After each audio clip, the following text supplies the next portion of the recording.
Shirinmu na yau Juma'a 19 ga watan Agusta shekarar 2022. Gwamnatin tarayya ta ce ba za ta biya ma'aikatan jami'a albashinsu na lokacin da suke yajin aiki ba.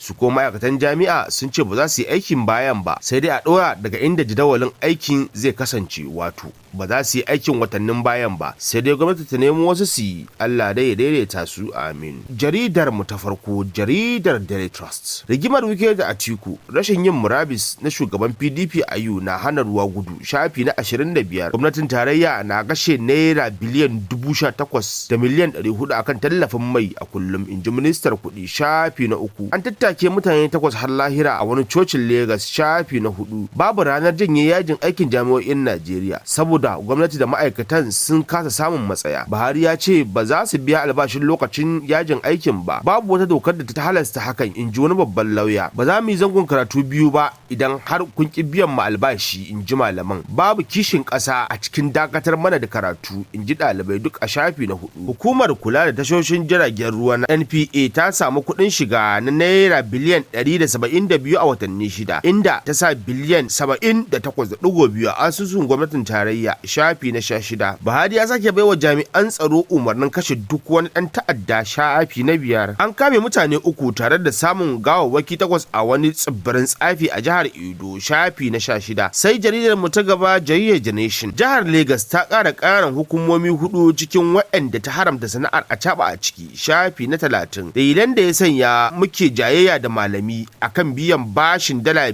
miliyan 418 na Paris Club, inji gwamnoni, shafi na 28. Shugaban kwamitin amintattu na PDP Jibril ya ja kunnen bangarorin Atiku da Wike, shafi na 6. PDP ta zaɓi mutane 7 da za su gudanar da harkokin PDP na wucin gadi a jihar Oshun, shafi na 27. Tsugunno bata kare ba a jami'o'in Najeriya, inda gwamnati da malaman sun kasa cimma matsaya. Ministan ya nemi ɗalibai su maka malamansa a kotu, shafi na 4. Man fetur na shigowa Najeriya akan naira 448 din lita. Gwamnati na tunanin mafita, shafi na 4. Tinubu Shatima shine tikitin da Najeriya tafi bukata yanzu haka, inji shugaban APC, shafi na 4. Tompolo ya yi nasara wajen gwanjon kwantiragin kula da bututun mai, shafi na 28. Sai jaridar ta karshe a yau, jaridar Vanguard. Yanda kashe wutar lantarki da aka yi dalilin yajin aikin ma'aikatan kamfanonin dakon wuta na TCN ka iya ta'azzara matsalar tsaro da ake ciki, inji masana, shafi na 6. Takarar musulmi da musulmi ita ce babban hanyar da APC ta dauka don cin zaɓe, inji shugaban APC, shafi na 8. Gwamnatin Najeriya ta haramta wa masu ba da bashi ta hanyar intanet aiki a Najeriya, shafi na 19. Ku bi 'yan ta'adda hamoyansu sannan ku kashe su. Buhari ya umarci sojoji